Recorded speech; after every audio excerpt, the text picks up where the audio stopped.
Je ne voudrais pas être trop long ce matin et permettre avant midi à chacun de pouvoir vaquer à vos occupations, d'autant qu'à la maison, je crois qu'Eric accueille une quinzaine de personnes, avec Rebecca, tout le monde, là ça va faire un peu de move.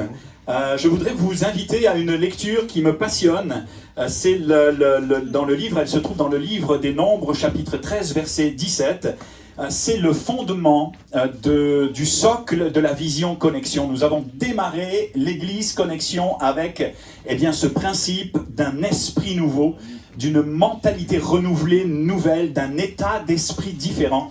Et parfois, je fais quelques piqûres de rappel et il m'a semblé judicieux, non pas de prêcher la suite de l'Apocalypse comme j'avais prévu de le faire parce que vous n'y auriez pas compris grand-chose pour les personnes qui viennent pour la première fois, mais en tout cas, je veux que vous entendiez la mentalité qui nous anime ici à l'église. Et pour les personnes qui connaissent un peu mon message et la pensée de ce message, j'ai quand même amené les variantes. Je pense que vous allez être également bénis. Est-ce qu'on fait la lecture de Nombres chapitre 13, verset 17, ça va ?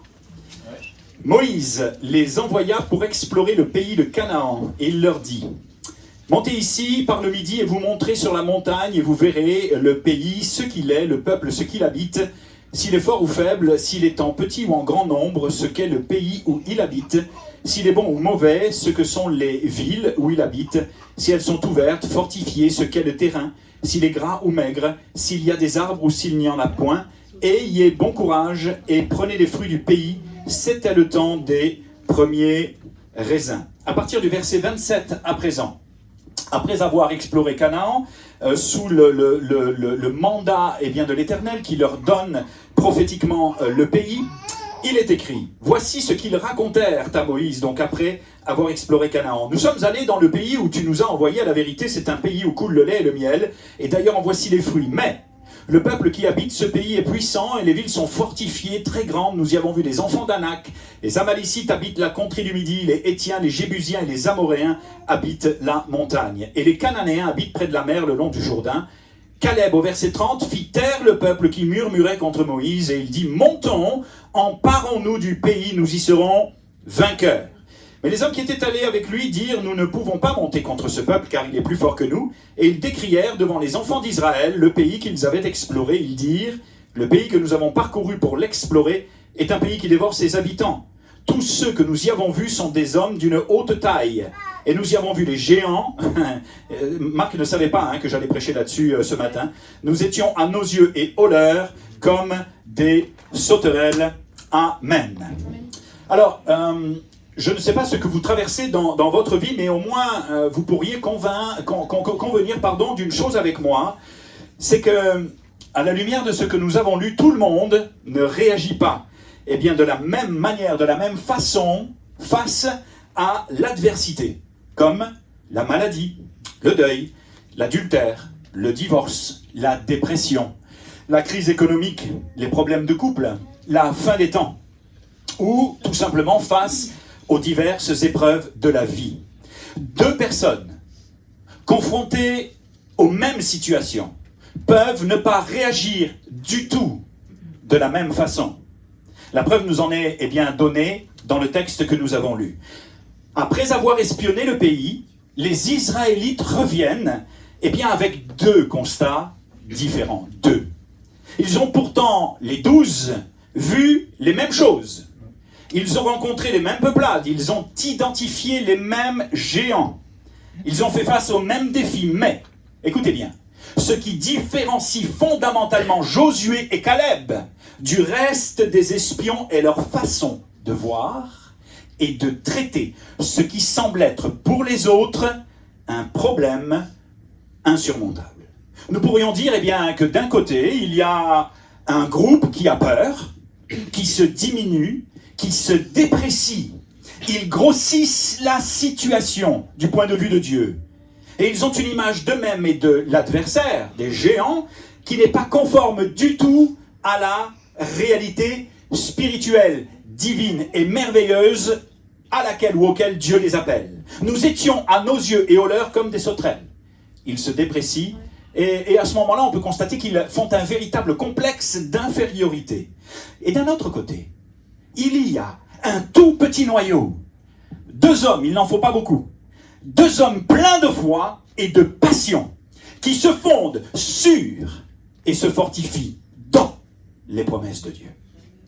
Ils ont, eux, contrairement au reste du groupe, eh bien, un regard à la verticale et croient littéralement, véritablement, qu'avec Dieu, tout est possible.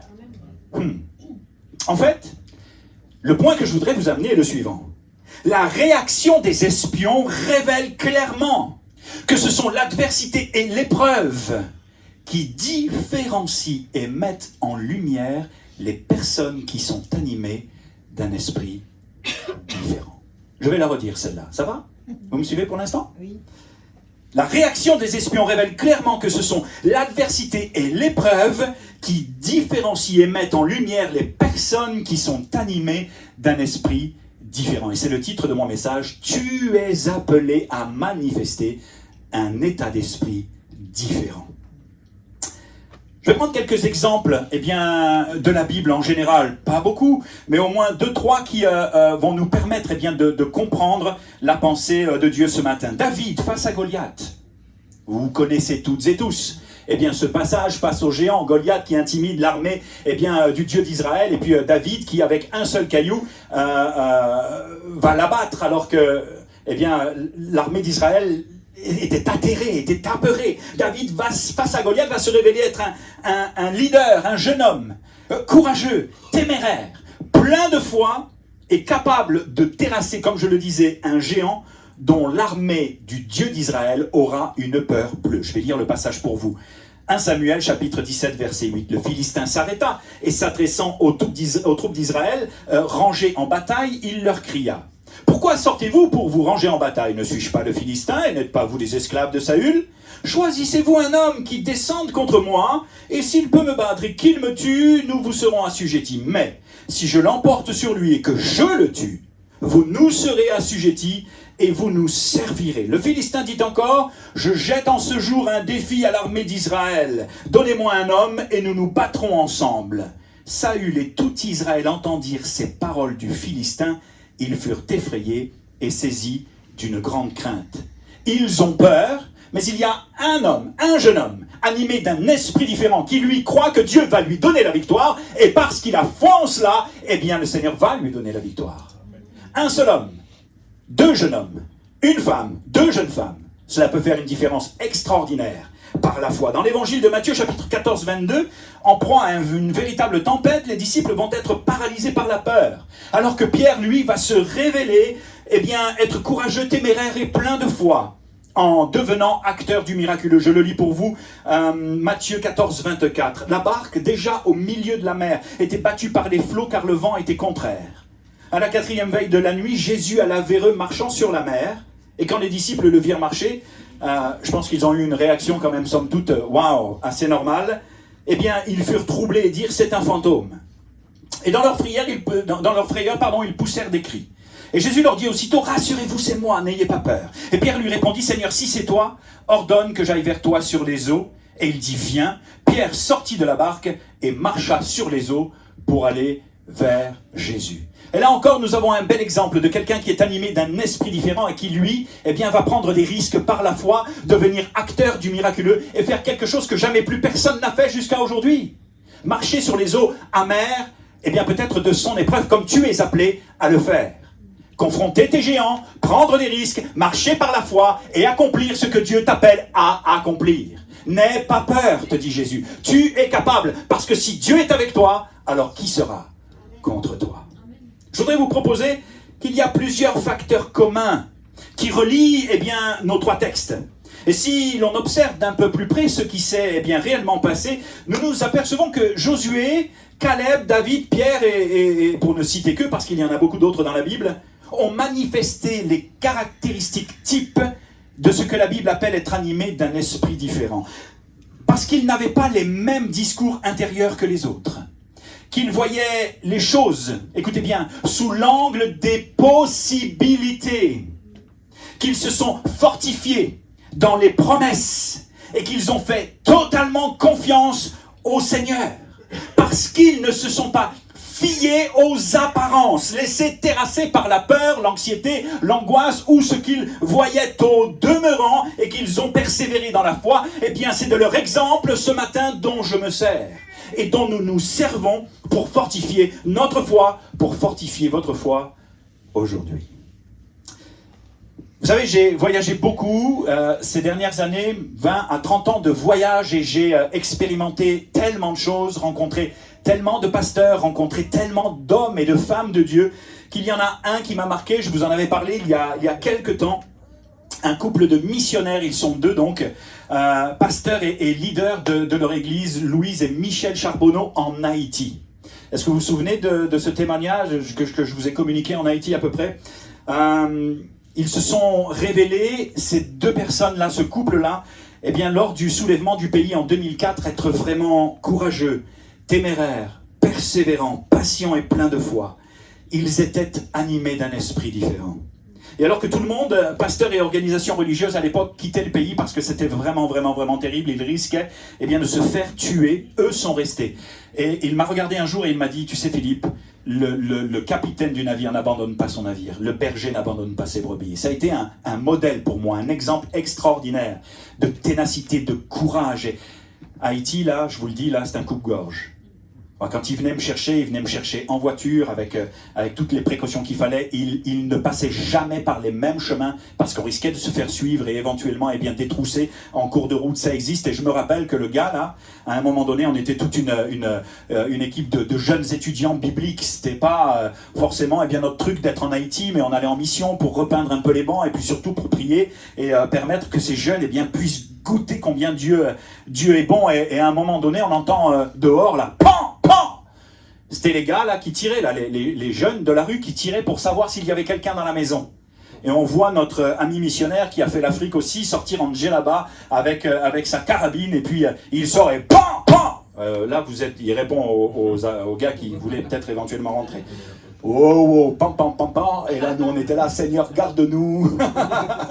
On était tout tremblants. Et franchement, les nuits étaient courtes parce qu'on anticipait soit le meilleur, soit le pire. Ils sont encore en Haïti. Aujourd'hui, ils ont bâti eh bien, un établissement scolaire de 700 à 1000 places. Ils nourrissent des enfants. Et c'est toute une génération, grâce à leur état d'esprit différent. Écoutez bien, c'est toute une génération de jeunes et d'enfants qui, aujourd'hui, eh bien, sont nourris, scolarisés et connaissent Jésus. Plusieurs baptêmes, plusieurs jeunes filles et jeunes hommes que j'ai connus et qui servent maintenant le Seigneur d'une manière incroyable. A contrario, si l'on revient à notre texte initial avec nos espions, nous nous apercevons que 12 des 10 se sont laissés submerger par la peur, l'angoisse, le doute, le stress et la colère. Si vous relisez le texte à la maison, vous vous apercevrez eh bien, que ce qui les ont empêchés d'entrer en Canaan, d'entrer dans les promesses de Dieu, c'est juste la peur, l'angoisse, le doute qui s'est installé, le stress et finalement eh bien, la colère qui s'est retournée contre leur leader et contre Dieu. Et qu'est-ce que cela a généré? La fuite. Ils ont littéralement fui alors qu'ils étaient appelés à entrer en Canaan et à en prendre possession, alors qu'ils étaient appelés à des choses merveilleuses. Cela a engendré le repli sur eux-mêmes. Ils ont contaminé le reste du peuple par leurs mauvais propos. Ils se sont découragés et ont découragé les autres. Ils n'ont pas cru que Dieu leur donnerait la victoire. Ils ont exagéré la situation.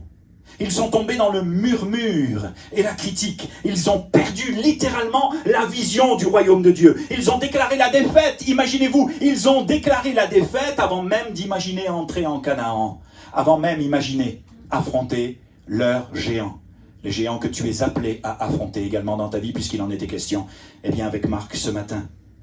Ils ont douté de Moïse et de Dieu, se sont rebellés contre eux, sont devenus méchants, regrettant d'avoir quitté l'Égypte alors qu'ils étaient esclaves, accusant Moïse de les avoir menés dans un traquenard. Et finalement, ils ont irrité l'Éternel et sont morts avec toute une génération d'Israélites dans le désert. Quelle catastrophe!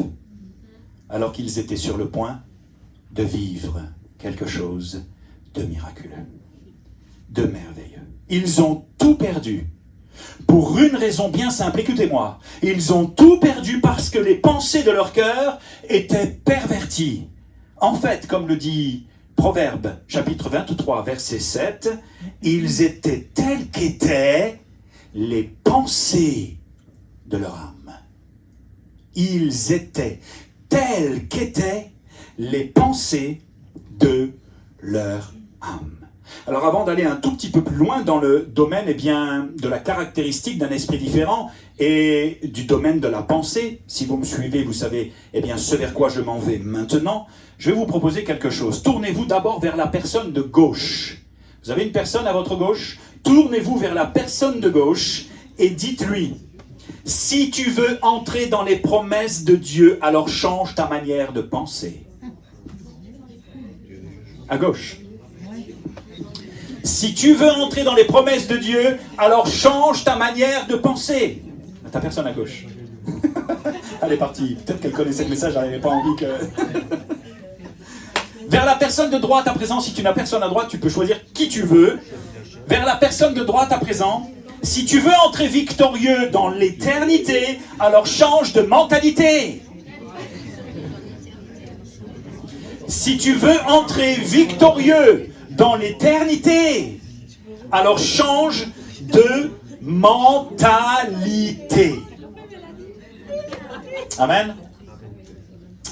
J'aime beaucoup ce que dira un auteur, Kerry Kirkwood, qui est un Américain, dans son livre qu'il a écrit, Le pouvoir d'une pensée juste. Voici ce qu'il écrit. C'est très succinct, mais ça m'a beaucoup parlé, je veux vous le partager. Vos pensées dirigent vos paroles et vos actes. Elles dessinent votre avenir. Et ultimement, vos pensées déterminent votre destinée. Vous êtes ce que vous pensez. Vous deviendrez ce que vous pensez. Vous irez selon ce que vous pensez et croyez. L'ennemi cherche à vous empêcher d'accomplir le dessein de Dieu.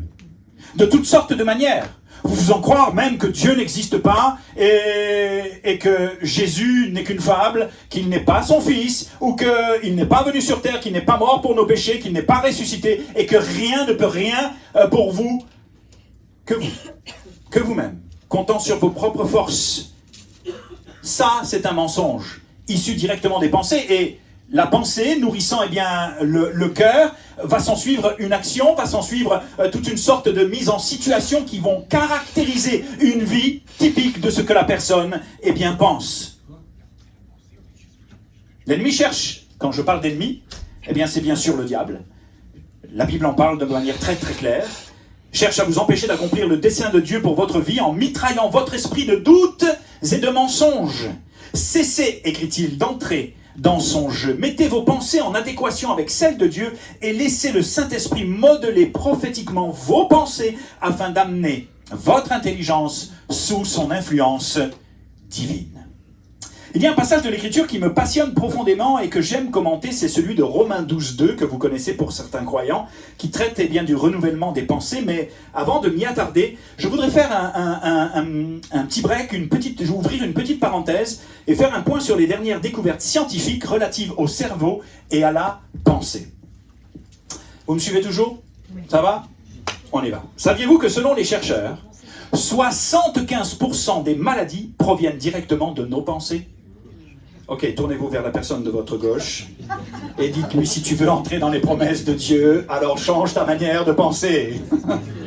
Si tu veux être relevé, guéri, avoir une vie quand même qui soit waouh, selon les standards de Dieu, être heureux et heureuse, change ta manière de penser. Nous ne tombons, scientifiquement parlant, écoutez bien, nous ne tombons cependant pas malades uniquement à cause de nos pensées, émotions ou comportements. Il faut être équilibré. La maladie est bien évidemment le résultat d'interactions complexes entre un ensemble de facteurs génétiques, comportementaux et environnementaux. Mais pour autant, on considère actuellement qu'une part importante des maladies modernes, maladies appelées chroniques, cardiovasculaires, cancer, arthrite, diabète, écoutez bien, sont liées à nos modes de vie. Ce que nous pensons, ce que nous ressentons et ce que nous faisons, et qu'elles pourraient être, de ce fait, au moins partiellement évitées avec un autre mode de vie une autre façon de penser. D'après une étude du docteur Herbert Benson de l'université de Harvard, 60 à 90%, écoutez bien, peut-être que vous en avez déjà fait partie comme moi, hein, eh bien des visites, 60 à 90% des visites chez le médecin sont liées au stress. Cette statistique surprenante nous montre à quel point ce qui se passe dans notre tête, le mental, la pensée, la psychologie, les émotions, a une influence sur ce qui se produit dans notre corps. Les liens comme le stress, les émotions, les comportements d'une part, et l'inflammation, l'obésité, la douleur, les symptômes gastro-intestinaux, les troubles de la fertilité, les maladies cardiovasculaires, le diabète et de nombreux problèmes de santé chroniques d'autre part, sont plus souvent étudiés et bien mieux compris qu'auparavant. Bref, on le sait maintenant, mode de pensée, émotions, comportements qui définissent ce que nous sommes interfèrent à de nombreux niveaux avec les mécanismes qui régulent la santé. Pour nous tous, patients et professionnels de santé, c'est une réalité impossible à ignorer. Est-ce que les infirmières qui sont au milieu de nous peuvent confirmer cela? Amen. Un individu ordinaire a environ 30 000 pensées par jour. Celles-ci peuvent être des facteurs, écoutez bien, de guérison comme de destruction. Ce qui montre combien il est important d'en être maître. Je vous souhaite à toutes et à tous une excellente matinée. Prions maintenant. Alléluia.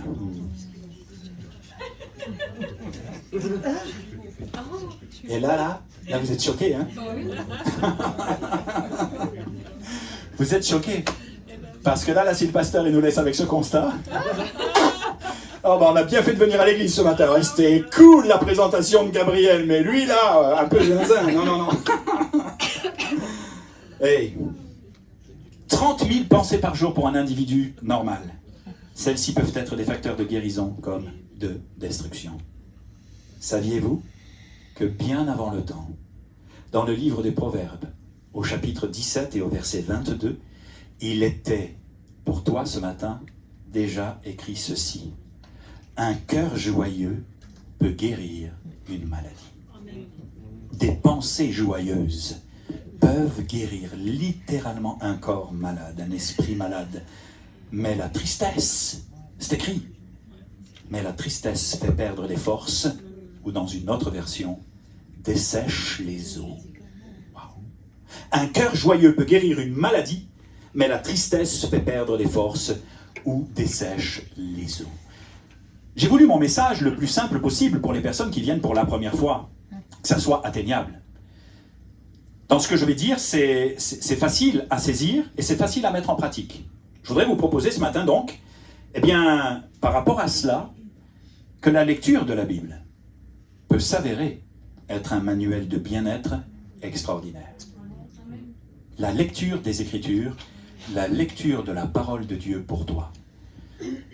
Cette Bible, cette parole de Dieu, cette écriture peut être, à un moment donné dans ta recherche spirituelle, eh bien rendue vivante par le Saint-Esprit et te donner de saisir des victoires par la foi que tu n'es pas capable de saisir aujourd'hui, te donner de terrasser les géants de ta vie qu'avec tes propres forces, tu ne peux pas. Et pas seulement cela. Si la lecture de la Bible, eh bien, peut s'avérer être un... Parce que, pourquoi je vous parle de manuel? Parce qu'il y a tellement de manuels psycho de bien-être. Les 7 clés, eh bien, pour sortir de la dépression, les 12 clés pour réussir ton mariage, les 3 clés pour maigrir, et puis il en faut 3 encore, et 3 encore, et 3 encore, parce que quand on t'en propose 3, on t'en propose toujours 3 plus, et 3 plus, et 3 plus, et après, lorsque tu as fini ton régime et que tu remanges un petit peu, eh ben, tu reprends ton poids.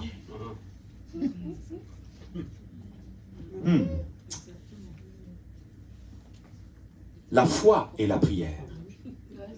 Si la Bible peut s'avérer, eh bien, être un manuel de bien-être, la foi et la prière peuvent être vraiment, pour toi ce matin, salutaires.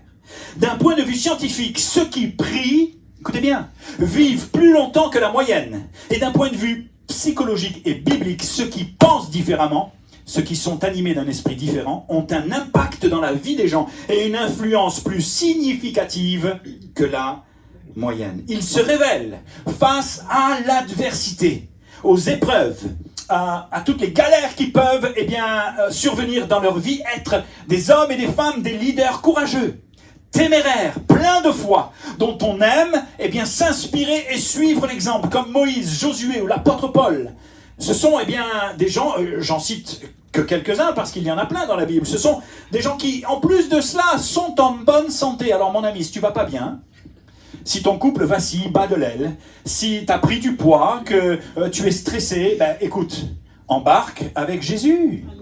Amen. Laisse-le changer ta vie.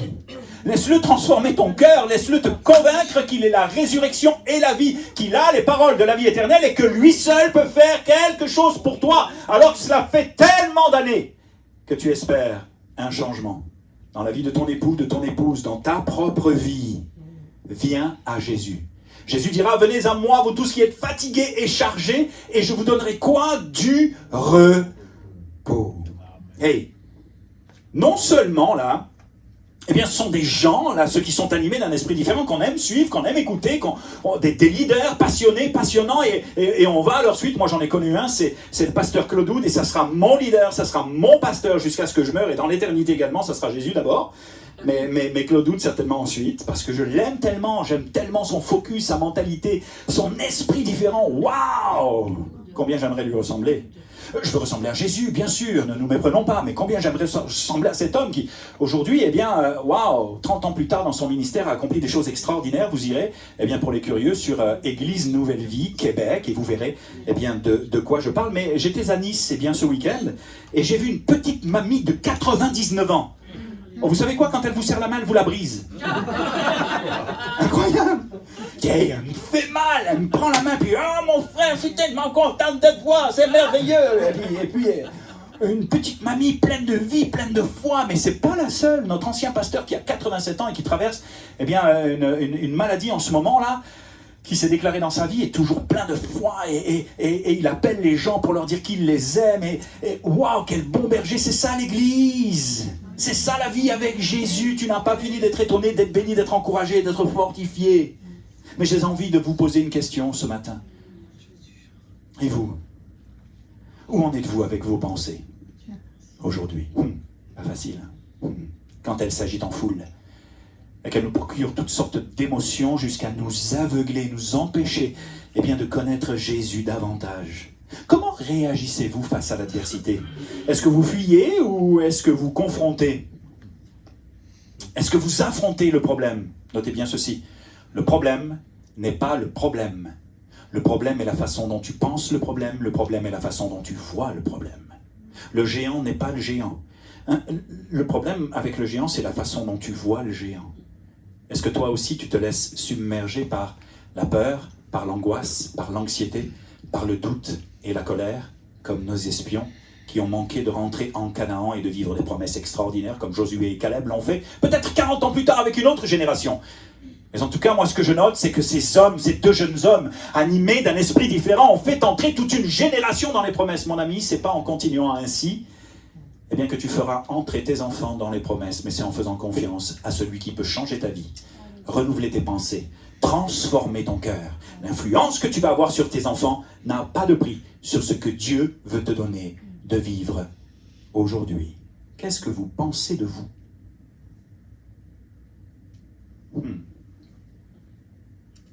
Quelles sont les pensées qui vous animent? Des pensées qui vous tirent vers le haut et vous permettent de vivre et d'entrevoir le meilleur, un avenir radieux et merveilleux, ou des pensées qui vous obsèdent, vous angoissent et finalement vous terrassent? Dernière question. Une question importante, parce que bien souvent, les deux choses sont liées. Que croyez-vous que Dieu pense de vous? Bien souvent, j'entends des gens me dire écoutez là, Philippe, là, ou tu, ou vous, ou pasteur, ou pas, n'importe quoi, quand je discute avec eux, je suis pas digne de m'approcher de Dieu. Le Seigneur ne m'accueillera jamais tel que je suis, j'ai trop fait de bêtises. J'entends souvent les gens me dire, je suis pas sûr que Dieu pense que je sois une bonne personne. Alors je vais inviter Marc à venir me rejoindre parce que je voudrais terminer mon message ainsi.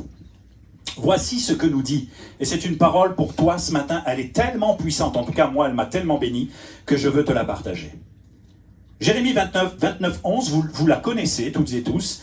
Dans la version Louis II, nous dit ceci: « Car je connais les projets que j'ai formés sur vous, dit l'Éternel, projets de paix et non de malheur, afin de vous donner un avenir et de l'espérance. » Alors, si on lit ce verset de cette manière, on est déjà béni parce qu'on croit et on sait, ou on sait et on croit, que Dieu a des projets de paix et non de malheur pour nous. Des paix de bonheur, des projets de bonheur, des projets de paix, et qu'il veut nous donner un avenir et de l'espérance. Mais c'est là que ça commence à devenir intéressant. Suivez-moi jusqu'au bout parce que ça vaut son pesant d'or. C'est là que ça commence à devenir intéressant parce que le mot projet, en hébreu, tu peux le remettre s'il te plaît Sam? Le mot projet en hébreu, dans une autre version, la version Darby, les projets, ok? Dans la version Darby, c'est une autre version qui a été écrite par Darby, eh bien nous ramène en fait dans le contexte de notre prédication ce matin à un mot qui m'a beaucoup percuté et qui m'a permis de voir Dieu différemment. Le mot projet, c'est en fait en hébreu le mot pensée. Voici la véritable traduction de Jérémie 29, 11. « Car moi, je connais les pensées que je pense à ton sujet. Dit l'Éternel. Des pensées de paix et non de malheur, afin de te donner un avenir et de l'espérance. » Le projet que Dieu a pour toi, eh bien, c'est un projet merveilleux qui peut s'accomplir dans ta vie parce qu'il y a déjà pensé. Et je te dirais même qu'avant que tu ne sois né, tu étais déjà dans ces pensées.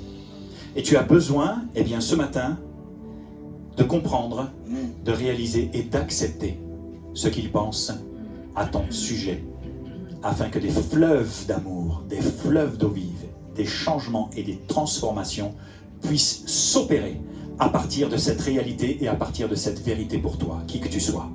C'est juste merveilleux parce que ce passage biblique nous révèle que si nous ne sommes pas toujours animés de bonnes pensées, notamment en ce qui nous concerne, eh bien notre Père, lui, ton Dieu, est animé de bonnes pensées à ton égard. Il t'aime tellement, tel que tu es ce matin. Des pensées de paix pour toi, alors que c'est peut-être la guerre à la maison, la guerre dans ton cœur. Des pensées de bonheur, le bonheur auquel tu aspires, de sécurité intérieure. Combien, mesdames, eh bien, seraient d'accord pour lever la main et me dire qu'à la maison, avec votre époux, là où vous êtes, vous avez juste besoin de sécurité. Vous aimez vous sentir en sécurité, protégé. Fais un pas en avant. Demande-lui de se révéler à toi. Et tu vas comprendre ce que je veux dire par rapport à cette pensée. Des pensées de sécurité. Il veut te mettre en sécurité. Que tu sentes dans ton cœur. Je ne sais pas pourquoi j'accentue là-dessus. Peut-être que quelqu'un a besoin de l'entendre. Que tu sentes dans ton cœur qu'avec lui, tu seras en sécurité. Des pensées d'encouragement pour toi, de valorisation, de fierté d'avenir en lui. Des pensées de réussite tant humaine, personnelle que familiale. Sa pensée ce matin, c'est que tu connaisses combien il t'aime et combien tu es précieux ou précieuse pour lui. Sa pensée, c'est que tu jouisses et profites de tout ce qu'il a déjà prévu pour toi et que tu y entres avec joie, par la foi. Sa pensée ce matin, c'est de t'équiper, de te former, de te transformer à sa gloire afin que tu puisses devenir une source de bénédiction entre ses mains autour de toi, pour les gens qui sont autour de toi. Sa pensée, c'est de t'aider là où tu as lamentablement échoué, de te consoler, de te relever, de t'encourager, de te motiver sans cesse à t'accrocher et à avancer pour ton avenir et celui de tes enfants ou de ton enfant. Sa pensée, c'est que tu connaisses Jésus, le chemin, la vérité et la vie, que tu sois auprès de lui pour l'éternité. C'est pour cela qu'il a donné Jésus, afin que quiconque croit en lui ne meure pas, mais qu'il ait la vie éternelle. Il est possible ce matin, eh bien, à la lecture de cet énoncé, que vous vous sentez, que vous ressentez, ou viviez, eh bien, l'opposé de ce que vous entendez là maintenant, là, aux antipodes. Ça commence à chahuter un peu dans votre cœur parce que ça percute, ça tape, ça parle, le Saint-Esprit est en train de vous parler, personnellement. C'est possible que ce soit difficile à entendre, tant vos pensées sont empreintes de colère, de ressentiment, de jugement, d'amertume, de culpabilité, de mauvaise estime de soi, d'impossibilité, et on pourrait en rajouter encore. Vous ne vous sentez peut-être pas à la hauteur, pas plus que digne devant le Seigneur, à un point tel que votre vie est synonyme d'échec. Voici ce que vous devez savoir et accepter, c'est que le Seigneur souhaite vous prendre dans ses bras et vous renouveler en profondeur dans vos pensées, afin qu'elles soient en phase avec les siennes, que vous puissiez parvenir à voir les choses autrement que négativement, en développant la mentalité du royaume de Dieu, afin de vous permettre à vous aussi d'être des hommes et des femmes animés d'un esprit différent, amenant avec vous toute une génération de jeunes hommes et de jeunes femmes dans les promesses. Mais avant de penser à amener les autres dans les promesses, il faut que toi, tu considères que Dieu a bien veut t'y amener, veut t'en faire profiter. Vivre la vie qu'il a prévue pour vous en étant renouvelé dans le fin fond de vos pensées. Je vais arrêter là. Je voulais vous prêcher Romains 12:2, mais je sens dans mon cœur qu'il faut qu'on prie. Je ne sois pas trop long, parce que cela ne servirait à rien. Le Saint-Esprit est capable de faire le reste à la maison. Pour renouveler tes pensées et permettre à Christ de grandir en toi, à Jésus de te prendre en main, il va falloir que tu lui en donnes l'autorisation. Jamais le Saint-Esprit ne viendra ni te forcer, ni t'obliger à ouvrir les yeux sur une réalité que tu ne connais pas aujourd'hui. Et que tu sois croyant ou non croyant, il y a un appel de Jésus à lui abandonner ta vie et à lui faire confiance, comme lui de son vivant. Lorsqu'il était sur terre, avait confiance en son Père. Il ne faisait que ce qu'il voyait faire au Père. Tout ce que le Père lui demandait de faire, Jésus le faisait. Et il y a de ta part peut-être une chose à accepter, de t'abandonner à lui, de lui céder ta volonté, de lui ouvrir la porte de ton cœur pour qu'il vienne y vivre, comme je le dis souvent aux enfants, et bien à l'intérieur. Est-ce que l'on prie ensemble? Alléluia. Seigneur Jésus, merci. Merci pour ces moments. Merci encore pour Gabriel que nous bénissons et chérissons et que tu vas faire grandir en toi. C'est pour cela que j'ai prié qu'il soit un garçon, un jeune homme et un homme animé d'un esprit différent, animé des pensées du royaume de Dieu. Seigneur, je veux prier pour mes amis ce matin. Ceux et celles qui se sont reconnus dans ce message et qui luttent avec des pensées même de mort, des pensées de suicide, des pensées de divorce, des pensées d'adultère, des pensées de violence, des pensées de colère contre toi, ne comprenant pas, ne réalisant pas la beauté de qui tu es. Je prie, Jésus, que tu ouvres les yeux des cœurs. Spirituellement, je réclame maintenant que le voile soit ôté. Et que les hommes et les femmes, Seigneur, qui ne te connaissaient pas jusqu'à aujourd'hui, puissent avoir une révélation de ton amour. Être convaincu de ce que tu penses d'eux, non pas ce qu'ils pensent, mais ce que tu penses. Non pas ce qu'ils veulent, mais ce que tu veux. Non pas ce qu'ils croient, mais ce que tu crois dans le nom de Jésus pour eux. Des hommes et des femmes dont tu veux changer la destinée, que tu veux sauver, dont tu veux racheter leur vie, parce que tu l'as déjà accompli à la croix pour eux, en t'offrant, en te donnant, en te livrant, afin que quiconque croit en toi ne meure pas, mais qu'il ait la vie éternelle. Je bénis ces instants, je bénis ces moments, je bénis les familles ici présentes, papa, maman, papi, mamie, tous ceux et toutes celles qui un jour partiront pour le grand voyage. Moi qui voyage tellement et beaucoup, Seigneur, j'ai appris une chose, c'est à bien préparer mes bagages, pour ne pas être en surpoids dans l'avion et pour être juste comme il faut et avoir le nécessaire. Je prépare toujours mes bagages à l'avance. Et je prie ce matin que des hommes et des femmes, dans leur conscience, prennent des décisions radicales et commencent à préparer les bagages de leur cœur, se mettre en règle avec toi pour le grand voyage final, celui de l'éternité. dans le nom de Jésus. Merci de renouveler nos pensées, de nous aider à penser différemment. Fortifie-nous dans ta parole, fortifie-nous dans la prière et aide-nous à grandir en toi selon le modèle de ta parole qui nous fait tant de bien ce matin. Et toute l'Église dit Amen, Amen, Amen et Amen.